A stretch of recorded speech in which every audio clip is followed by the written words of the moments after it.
fabulous thing to be able to do when you're doing your hand embroidery is to write, like I've done here. Sewing forever, housework whenever, we all relate.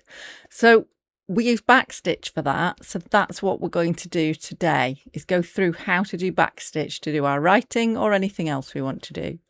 So the first thing I'm doing is separating my thread, because I like to use the 3 strands, not all 6. Now, if you're going to do it like me, where you hold it, separate it, and then run your finger down, try and hold it vertically. Obviously, I can't do that because I'm trying to show it you. But if you hold it vertically, it can all untwizzle at the bottom and it'll be dead easy. So once you've got your thread, the right number of strands for you, and that does depend on your project, but 3 strands is quite nice. Just thread your needle, and you could just wet it and poke it through, or like I do, I wrap it round tight and then poke that through.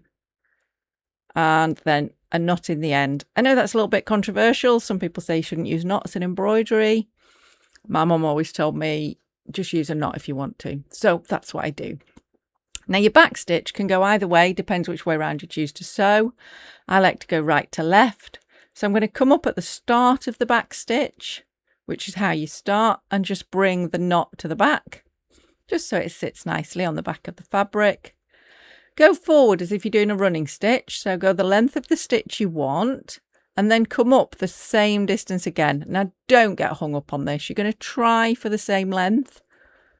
So you've got a little running stitch, but instead of carrying on, go back and go down through where the last stitch went down, and then come up the stitch length further on again beyond the stitch. So we're going to do that again. So we're going down and then back up, and we're constantly keeping that stitch the same length.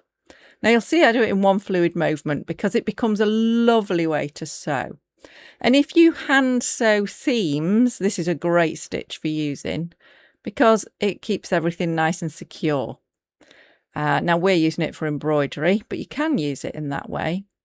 So you're always going back to the last stitch, going down and then coming up.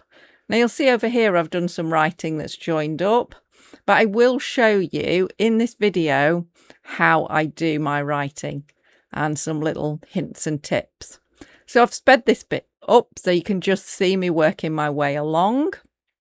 You'll also notice all the other stitches on this page.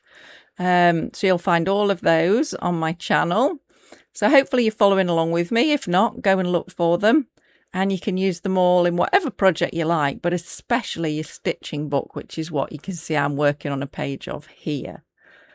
So just keep moving along your back stitch. Try to keep your stitches the same length, but as I say, don't stress about it, but try and make sure you go down through the same thing so you don't end up with gaps. And then at the end, just go back down as you normally would, but just don't come up again. So then you've got a complete row of back stitch. And we'll finish off by running through a stitch on the back. And then if you want to get a nice secure knot, just put your needle through the loop that you make. And then you can run through a few stitches. It's just about making sure it's secure and it's not going to come undone. So you'll see I often like to do that. And then simply cut off your thread and you've completed a back stitch. So let's turn it over and it's done. But what about writing?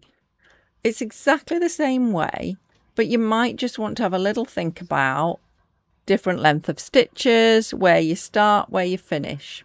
So you can see this is what I started, and I'm just going to start at the beginning, right at the end of one of the letters.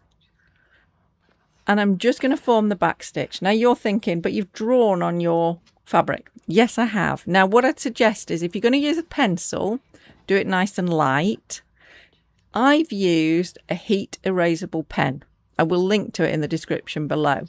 So what it means is when I've finished, I can place my work face down on the ironing board, put a thin towel on the back. I tend to use a tea towel. You might call it a dish towel. And then just press it and the blue will disappear. Okay, so I keep the heat low. You don't need much heat and it disappears.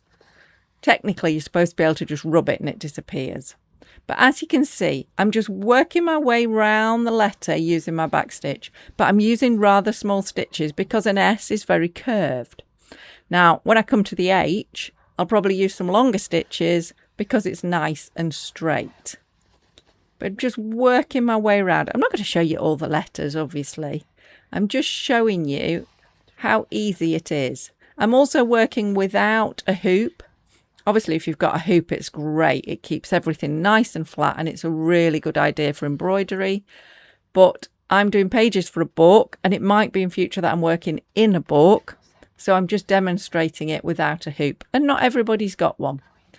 So I'm just going to show you this S, and I hope you can see how it's appearing. And then I'm literally just going to come up on the next letter and then do exactly the same again on the next letter. So you can have joined up letters and keep flowing, or you can have separate letters and jump. But whatever happens, you end up with this great thing here. So good luck with yours. Let me know in the comments below what you're hoping to embroider with your backstitch.